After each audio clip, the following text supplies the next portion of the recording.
Assalamualaikum warahmatullahi wabarakatuh. Selamat berjumpa kembali bersama saya Ucuk Koswara. Kali ini saya akan mencoba membahas tentang masih tentang kalkulus 3, kelanjutan dari video yang kemarin, yaitu temanya adalah limit dan kontinuitas pada fungsi dua peubah atau dua variabel ya. Namun sebelumnya jangan lupa untuk subscribe, like, dan juga share. Aktifkan pula tombol notifikasinya agar saya lebih bersemangat lagi untuk membuat video-video pembelajaran selanjutnya. Baik, kita langsung saja. Kita awali dengan definisi ya. Definisi tentang limit ini pada kalkulus 1 juga sudah pernah dibahas ya, pada fungsi satu variabel. Sama saja saya kira ya. Dari definisi ini kita bisa lihat atau kita bisa baca dulu ya, bahwa untuk mengatakan bahwa limit fx, y sama dengan L dengan x, y nya mendekati a, b, ini berarti bahwa untuk setiap epsilon berapapun kecilnya ya nilai epsilon tersebut, maka akan terdapat delta ya, positif atau lebih dari 0. Dia pun kecil ya, sangat kecil, positif yang bersesuaian, sedemikian sehingga harga mutlak fx, y kurang L itu kurang dari epsilon. Nah, asalkan harga mutlak x, y kurang a, b kurang dari delta ya, atau lebih dari 0 dia kurang dari delta. Ini konsep delta epsilon ini sudah pernah dibahas pada kalkulus 1 ya, pada fungsi satu variabel, dimana kalau saya ingatkan kembali, kalau misalnya limit dari suatu fungsi itu sama dengan katakanlah L, dimana x mendekati katakanlah a ya untuk satu variabel, maka di sini akan sama saja dengan bahwa untuk setiap epsilon lebih dari 0 maka terdapat delta juga yang bersesuaian. Sedemikian sehingga kalau harga mutlak fx dikurangi L itu kurang dari epsilon asalkan harga mutlak x kurang a nya kurang dari delta ya, lebih dari 0. Nah, ini pun sama ya, hanya perbedaannya di sini masalah daerah definisinya. Jadi di sini untuk x, y mendekati a, b itu kalau saya gambarkan kira-kira seperti ini ya. Daerah definisinya atau daerah asalnya. Jadi a, b nya itu ada di sini, kemudian x, y nya sembarang, dia berada di katakanlah sembarang dia berada di sini, maka untuk x, y menuju a, b ini bisa didekati dari titik mana saja ya, dari arah manapun begitu ya, mendekatnya begitu, bisa dari sini ya, bisa dari sini begitu, bisa dari sini, bisa dari sini. Nah, seperti itu, dan ini jaraknya adalah delta ya, jaraknya adalah delta. Sedemikian sehingga kalau kita lihat pada grafik fx, y, maka akan seberapapun delta ya, seberapapun delta kecilnya, maka akan terdapat gap ya, atau jarak juga pada epsilonnya. Katakanlah ini sama dengan L, maka akan ada jarak pada epsilonnya, begitu kan. Ini L ditambah epsilon, ini L kurang epsilon, maka daerah epsilon itu ada di daerah ini ya, di daerah ini. Seperti itu ya. Jadi x, y mendekati a, b, maka x, y ini ya boleh bisa dikatakan jarak antara x, y dan a, b ini bisa kita tulis supaya lebih mudah dengan seperti ini ya.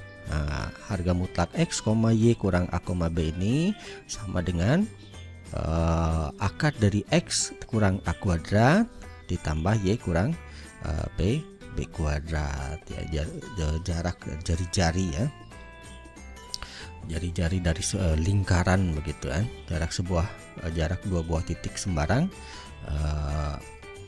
dari gambar ini. Oke, Nah, daerah definisi A, B ini ya, karena ini dua variabel berarti kan ada di bidang XY ya. Nah, ini bidang XY. Ini ada di bidang XY.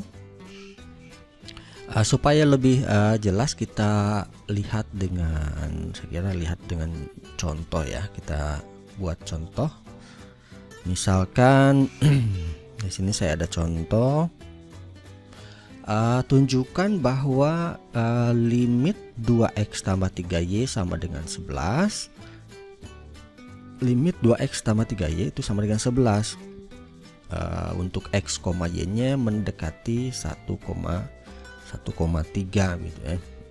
Kalau digambarkan secara grafik ya mungkin sedikit lebih membantu. Katakanlah ini titik A nya ya. Titik A nya itu adalah 1,3 A, B nya maksudnya ya, A, B ya. Kemudian titik B ini adalah sebuah titik pada Z ya. Jadi ini katakanlah L nya begitu. Jadi kalau misalkan saya tulis ini A, B, L gitu ya.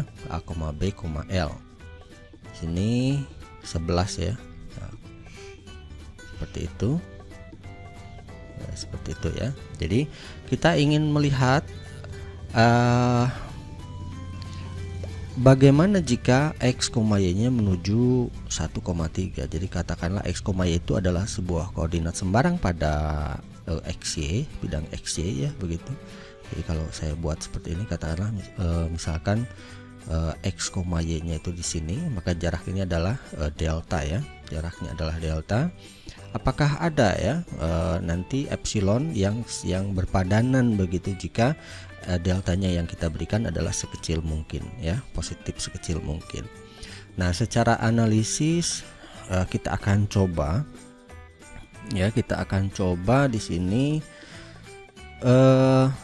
kita ingat lagi kalau misalkan di definisi itu ya, saya tulisnya di sini di definisi kita tuliskan kalau misalnya limit dari fx, y sama dengan L tapi itu ya untuk x, y nya menuju A, B.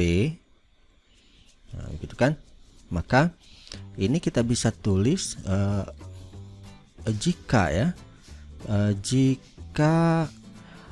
jarak ya antara x, y ke A, B itu kan jika x kurang A kuadrat ditambah y kurang b kuadrat lebih dari 0 dia kurang dari delta, maka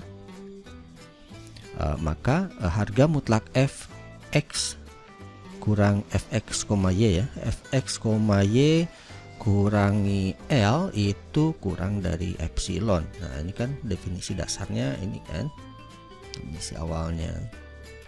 Jadi untuk menunjukkan bahwa limit itu betul-betul mendekati 1,3 ya, kita definisikan seperti ini dulu. Artinya kalau misalkan saya tulis di sini, artinya bahwa kita akan menunjukkan, kita akan tunjukkan bahwa untuk setiap epsilon positif ya,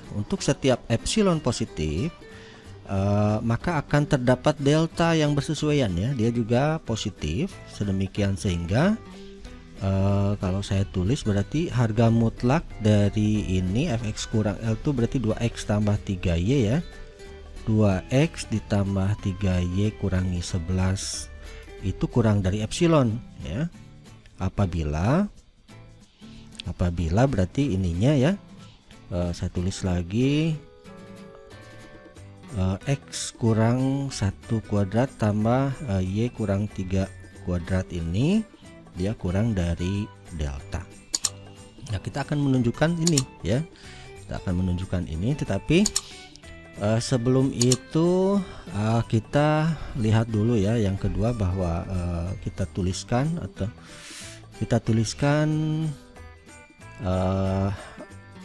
akar dari x kurang 1 kuadrat tambah y kurang 3 kuadrat ini kurang dari delta ya, katakanlah ini persamaan yang pertama gitu ya. Oke, sebelum kita menjawab ya, untuk menunjukkan ini sama dengan ini ya, atau untuk mencari berapa nilai delta yang berpadanan, epsilon yang berpadanan jika deltanya diberikan sekecil mungkin, nah, kita perlu sedikit urat-oret ya, kotret lah, kotretan gitu ya, dikotret gitu ya, diracik begitu ya.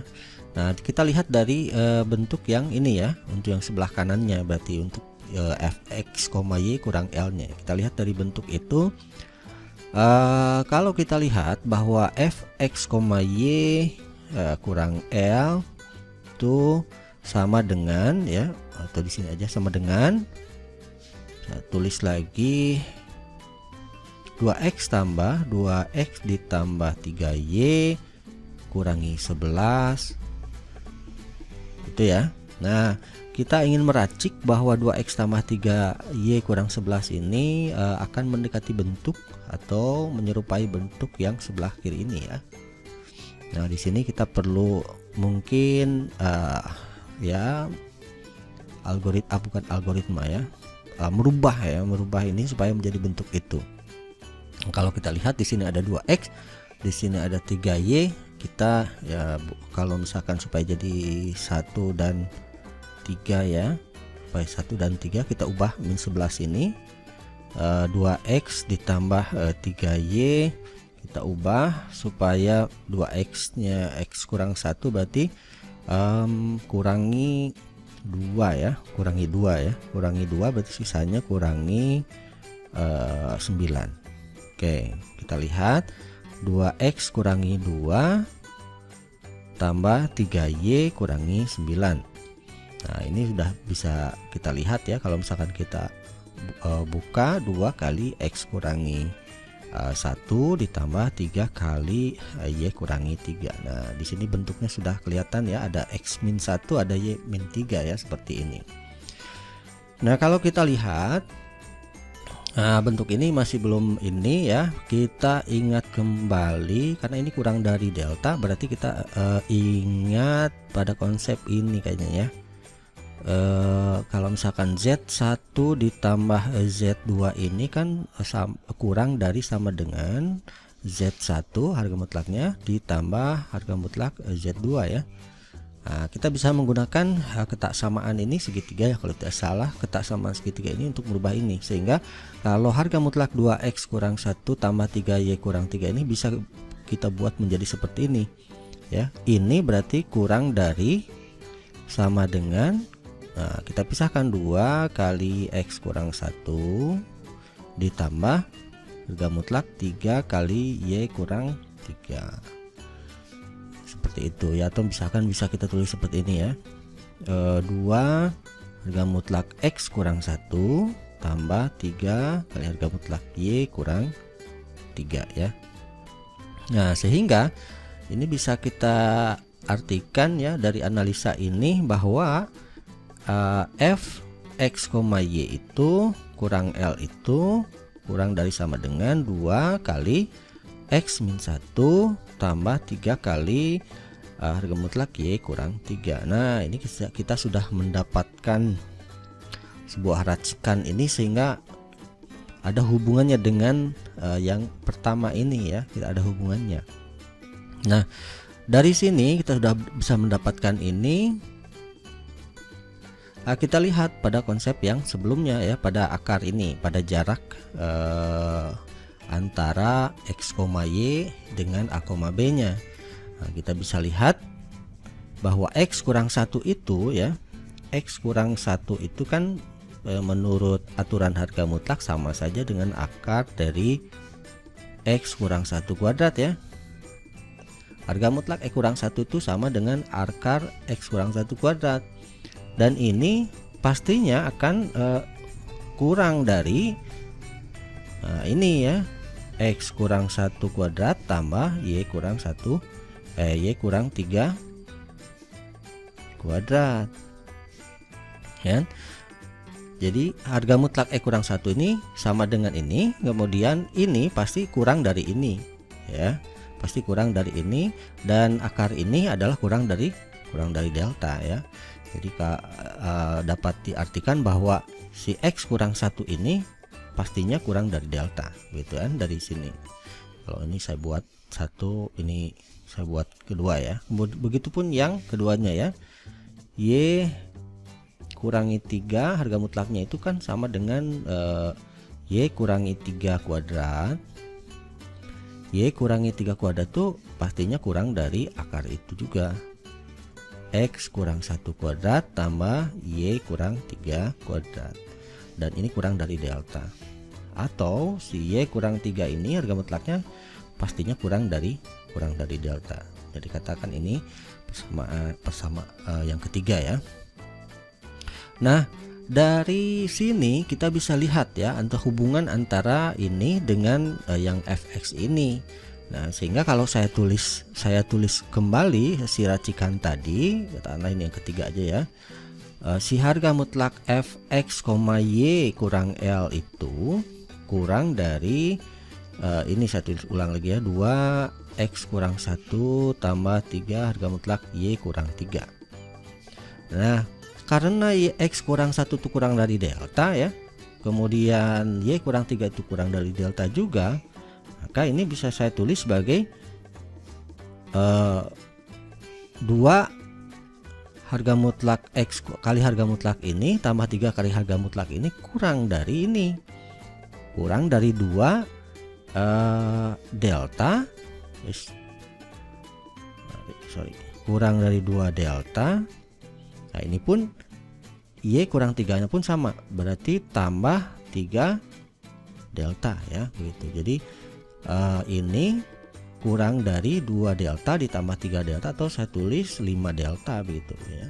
Nah, atau kalau kita ingin lebih spesifik lagi untuk mendapatkan epsilonnya, ya berarti 5 dibagi 5 epsilon begitu kan, tinggal begitu saja, 5 epsilon per 5 atau kurang dari epsilon. Nah, kita sudah menemukan nih ya.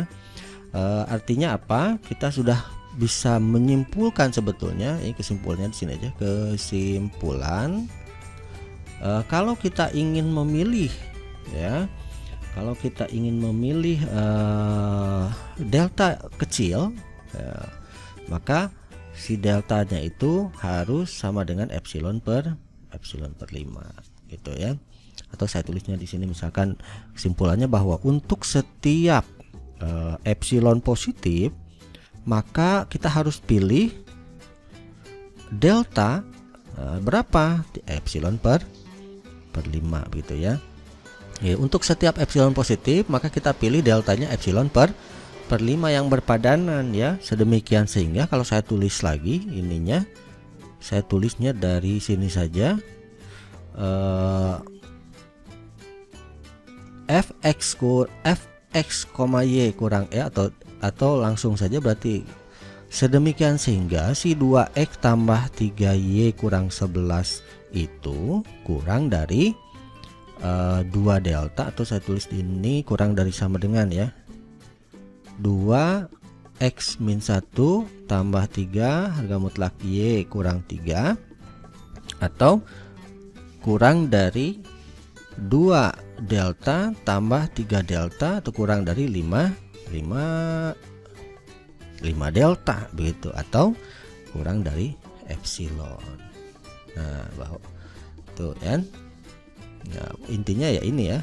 Jadi kalau kita memilih epsilon positif sekecil apapun pasti ada yang berpadanan namanya delta, epsilon per 5 begitu ya. Jadi kalau misalkan kita pilih si deltanya sekecil apapun mendekati ke ini ya, baik di sini misalkan jaraknya, atau di sini, atau di sini, atau di sini, sekecil apapun begitu. Jadi pasti ada yang berpadanan ya, epsilon di sini gitu kan. Mendekati L itu ya. Nah, saya kira seperti itu ya, kurang lebihnya begitu ya, kurang lebihnya bahwa kita bisa menunjukkan bahwa memang betul ya, bahwa limit 2x tambah 3y itu sama dengan 11 untuk x, y nya mendekati 1,3. Baik, kita lanjutkan. Di sini kita ada catatan sedikit ya, untuk menunjukkan limit fungsi dua variabel itu ada ya di titik A, B. Itu sangat sulit ya, karena harus menunjukkan bahwa secara umum itu nilainya selalu sama untuk x, y yang menuju A, B semua arah ya. Jadi untuk menunjukkan ada itu akan lebih sulit karena ada tak terhingga x, y menuju A, B begitu kan. Jadi kalau misalkan ini A, B, nah apakah limit itu ada atau tidak, maka kita harus menunjukkannya banyak ya, dari segala arah begitu kan, menuju ke A, B, tak terhingga begitu ya banyaknya. Tetapi di sini untuk menunjukkan limitnya tidak ada, untuk menunjukkan limitnya tidak ada, maka kita cukup memilih dua jalur x, y menuju AB yang berlainan. Jadi kalau misalnya limit itu ada kan, berarti jalur ini atau grafik ini nilainya akan semua sama begitu ya, nilainya akan semua sama. Tetapi kalau misalkan limitnya tidak ada, kita cukup memilih dua saja, dua grafik atau dua jalur ya, dua jalur. Katakanlah misalkan ini jalur pertama, ini jalur kedua, di mana kedua jalur ini memiliki nilai yang berbeda ya, nilai yang berbeda. Nah kalau sudah berbeda, cukup dua jalur itu yang berbeda, maka limit itu jelas tidak ada ya. Kalau pada dua dimensi, katakanlah kalau fx, limit fx x menuju A itu sama dengan L itu ada. Nah, kalau secara grafik kan begitu ya, misalkan nih, nah misalkan begitu. Jadi antara limit kiri, kalau di dua dimensi kan kiri dan kanan ya, x. Jadi katakanlah ini A begitu. Jadi fx ini ya, untuk menunjukkan bahwa limit itu ada, ya kita tunjukkan bahwa ke limit kirinya, limit fx x menuju A dari kiri, ini ya, itu harus sama kan dengan limit fx x menuju A nya dari kanan, begitu, harus sama. Nah untuk menunjukkan dia berbeda ya cukup memperlihatkan bahwa kedua jalur ini berbeda, atau limit kiri dan limit kanan ini berbeda begitu kan. Jadi kalau misalkan untuk limit kiri ini A, pasti nilainya di sini misalnya Y1 ya, ini Y1 nilainya, tetapi untuk limit kanannya ternyata di sini misalkan Y2. Nah tidak sama ya dengan Y2, ini artinya limit tidak ada. Nah untuk fungsi satu variabel, tapi untuk fungsi dua variabel ya tidak dua jalur ini kiri kanan, tetapi dari arah tak hingga banyaknya ya. Ya untuk menunjukkannya itu tak hingga banyaknya gitu, menuju A ke B itu. Nah, seperti itu, sehingga akan sangat sulit kalau untuk menunjukkan bahwa limit itu ada. Nah kita hanya lebih mudah untuk menunjukkan bahwa limit itu tidak ada. Nah, cukup dengan dua jalur saja, bahwa kedua jalur itu berbeda, udah jelas bahwa limit itu tidak ada begitu ya. Oke, contoh ya, contoh di sini tunjukkan bahwa fx, y sama dengan x kuadrat kurang y kuadrat dibagi x kuadrat tambah y kuadrat tidak mempunyai limit di titik asal ya. Titik asal tuh titik ini ya, titik asal. Kita bisa lihat ya,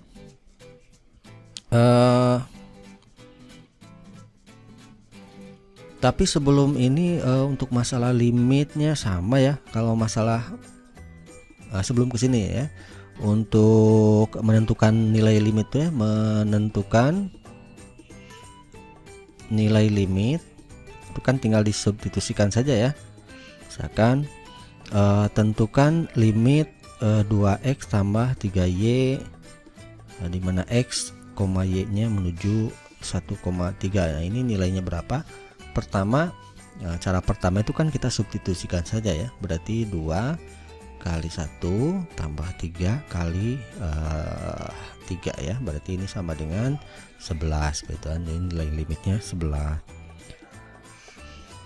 Itu sama saja, sama seperti pada fungsi satu variabel limit ya. Jadi usaha pertama itu kita substitusikan dulu, kemudian kalau misalkan tidak bisa kita gunakan cara lain ya, teknik-teknik untuk bagaimana mencari nilai limit. Oke, kita kembali ke sini bahwa tunjukkan bahwa fungsi ini tidak memiliki limit di titik asal. Oke, yang pertama kita lihat kalau ini x, ini y, z, ini titik asalnya. Katakanlah pada sebuah kurvanya ya, ini fx, y, maka pertama itu kita dekati atau kita uji dia dengan memandang arah atau apa ya namanya, kita dekati arah sumbu ya, kita dekati arah sumbu. Jadi misalnya kalau dekati arah sumbu, kita misalkan y sama dengan 0 atau katakanlah sumbu x ya. Kita dekati grafik ini ya untuk menuju titik asal ini dengan sumbu x. Ya, dengan sumbu x menuju ini, atau katakanlah y-nya sama dengan 0 kan. Y-nya sama dengan 0. Kalau demikian, untuk y sama dengan 0 dengan memandang bahwa x ini sebagai jalur ke titik asal ya, x sebagai jalur ke sumbu x sebagai jalur ke titik asalnya ya, ke titik asal ya. Kita tinggal tuliskan saja kalau y sama dengan 0 berarti f x, 0 gitu ya. Limitnya ya, limit limit fx maksudnya, limit fx, y, limit fx, y itu berarti limit x kuadrat kurang y kuadrat per x kuadrat tambah y kuadrat untuk x, 0 ya, x, 0 menuju titik asal tuh 0,0. Nah, jadi kita anggap y-nya sama dengan 0 karena kita mengambil jalur ke titik asalnya sumbu x. Nah, jalurnya banyak ya. Jadi untuk menuju ke 0,0 itu kan banyak, ada dari sumbu x, ada dari sumbu y ya, ada dari sini mungkin ada kurva, asalkan di x, di xy ya, di domainnya. Bisa dari sini, bisa dari sini, bisa dari sini, banyak sekali jalurnya itu ya, banyak sekali jalurnya. Nah, kita mulai dari jalur ini, cukup cari dua jalur yang berbeda saja nilainya begitu kan. Jadi kalau misalkan ini kita substitusikan sama dengan x kuadrat ya, x kuadrat kurangi 0 dibagi x kuadrat ditambah 0 kuadrat ya, ini kuadrat sama dengan x kuadrat per x kuadrat sama dengan 1 ya, sama dengan 1. Nah, ini yang pertama, jalur pertama ya. Kita cari lagi jalur yang kedua yang lebih mudah saja, misalkan x-nya sama dengan 0 ya, ini atau sumbu y. Nah, ini sumbu y kita cari melalui jalur sumbu y ini ya, kita cari menuju 0,0 begitu, 0,0,0 gitu ya. Melalui sumbu y artinya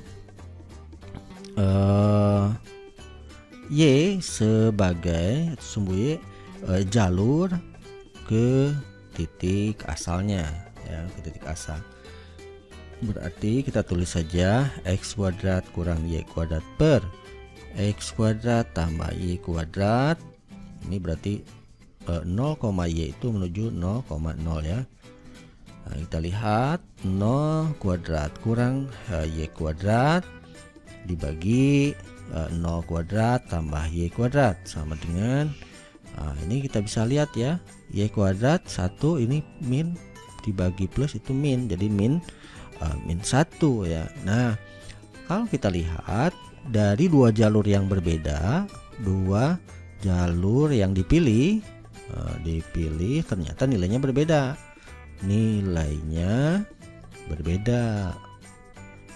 Nah, sesuai dengan tadi, untuk menunjukkan limitnya tidak ada, cukup pilih dua jalur menuju A, B yang berlainan, yang menghasilkan limit yang berbeda atau yang tidak sama. Di sini juga sama. Ya, untuk jalur ini nilainya 1 dan jalur yang ini ya X sama dengan 0 itu nilainya min 1. Dan ini bisa kesimpulannya kita bisa kesimpulan bahwa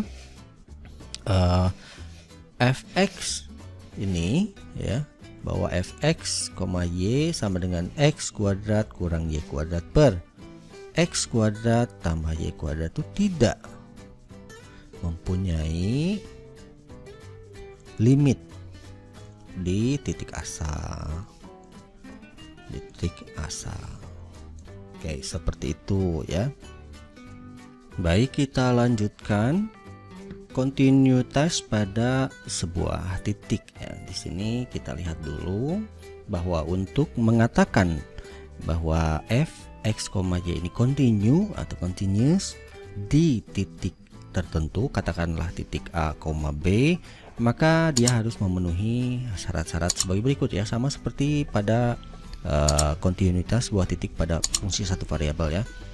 Yang pertama, kalau FAB nya itu ada, jadi kalau kita substitusikan ke fungsi fx, y ya, titik A, B ini, dan ternyata ada nilainya, maka f memiliki nilai di A, B. Itu yang pertama. Kemudian yang kedua, kita cari limitnya ya. Limit fx, y untuk x, y mendekati A, B itu juga ada. Ya, limitnya ada ya. Jadi di titik tersebut ada, kemudian limitnya jika kita dekati juga ada, maka limitnya dia memiliki limit di A, B begitu ya. Kemudian yang ketiga, kita tinggal bandingkan saja f A, B ini apakah sama tidak dengan ini nilainya. Nah, jadi antara yang ini harus sama ya. Kalau dia sama, maka nilai f di A, B sama dengan nilai limitnya. Artinya bahwa f x, y ini continue ya. Jadi tiga syarat inilah yang bisa kita tentukan kalau grafik dari f y ini continue. Kita lihat contohnya. Kita periksa ya, kita periksa bahwa apakah fx, y x kuadrat tambah xy kurang 5 per x kuadrat tambah y kuadrat tambah 1 ini continue di titik 1 min 1,1. Nah, kita akan memeriksa sebuah fungsi dua variabel ini apakah dia continue atau tidak continue di titik min 1,1 begitu ya. Pertama tadi kita cek apakah FAB-nya ada. Ini misalkan ini A, ini B begitu. Jadi kita ganti saja F min 1,1, kita cari substitusikan min 1 kuadrat tambah 1 kali min 1 kali 1 kurang 5 bagi min 1 kuadrat tambah 1 kuadrat tambah 1 ya. Kita cek di sini terdapat 1 kurang 1 kurang 5 ya, per 1 tambah 1 tambah 1. Ini kita dapat min 5 per 3 ya, min 5 per 3. Jadi nilainya ada ya. Untuk syarat pertama f min 1,1 itu nilainya min 5 per 3. Oke, syarat yang kedua kita cari limitnya ya. Kita cari limit dari x kuadrat tambah xy kurang 5 per X kuadrat tambah Y kuadrat tambah 1 untuk X, Y nya mendekati min 1,1. Nah, ini juga sama ya, kita substitusikan ya, masih bisa kita substitusikan dan nilainya pun sama, min 5/3. Nah berarti kesimpulannya bahwa F min 1,1 sama dengan limitnya ya, limit F X, Y X, Y nya mendekati min 1,1.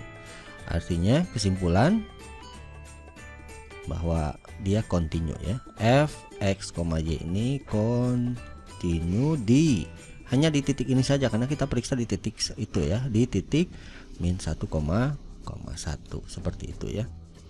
Nah, intinya bahwa kalau dia kontinu harus memenuhi 3 syarat seperti ini. Baik, kita lanjutkan ya.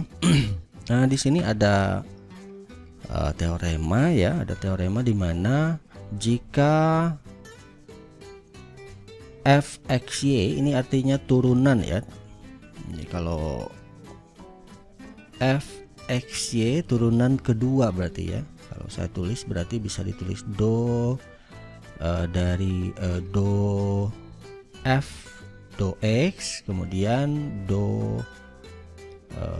ini do y ya, do f do y seperti itu, atau bisa tulis do 2f do x do y. Nah ini ya, jadi turunan keduanya ya, setelah kita turunkan pertama terhadap e kemudian diturunkan lagi terhadap y. Kalau f y x berarti f y x, nah ini sama berarti do f do y lalu diturunkan do x atau ditulis do 2f do y do x. Nah jika fxy dan fyx ini kontinu pada sebuah himpunan S, maka ini fxy nya sama dengan fyx ya di setiap titik S. Nah ini artinya kalau nilainya sama, nah, dia berarti kontinu ya, kontinu. Untuk permasalahan ini ada di video sebelumnya ya,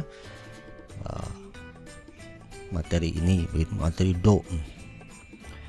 Contoh ya, contoh fx, y nya adalah 2x kuadrat y kuadrat tambah 3x.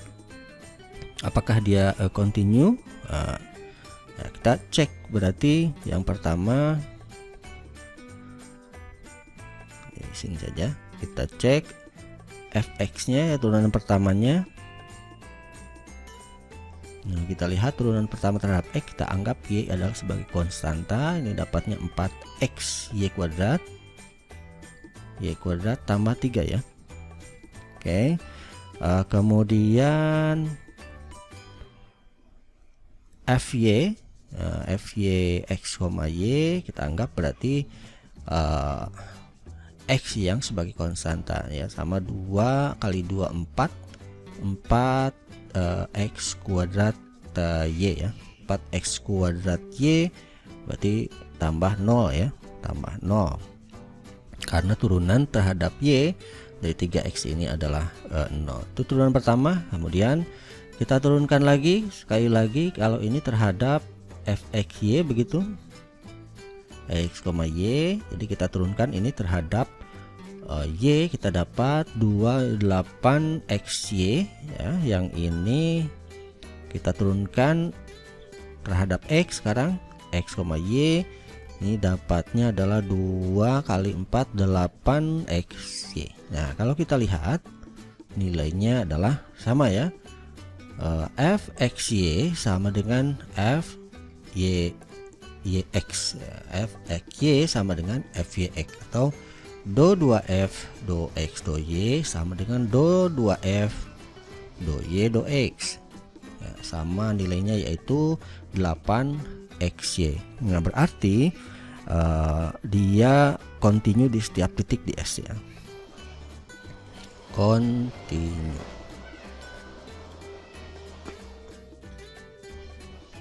Baik, selanjutnya di sini ada beberapa soal-soal dasar ya, yang boleh dicoba nanti Coba saja dulu. Oke, beberapa soal ini ya. Saya kira video untuk pembelajaran ini cukup sekian saja dari saya dulu ya. Nanti kita berjumpa kembali. Mohon maaf koreksinya, silahkan kalau ada salah, mohon maaf. Tapi jangan lupa untuk subscribe, like, dan juga share agar saya lebih bersemangat lagi untuk membuat video-video pembelajaran selanjutnya. Terima kasih. Wassalamualaikum warahmatullahi wabarakatuh.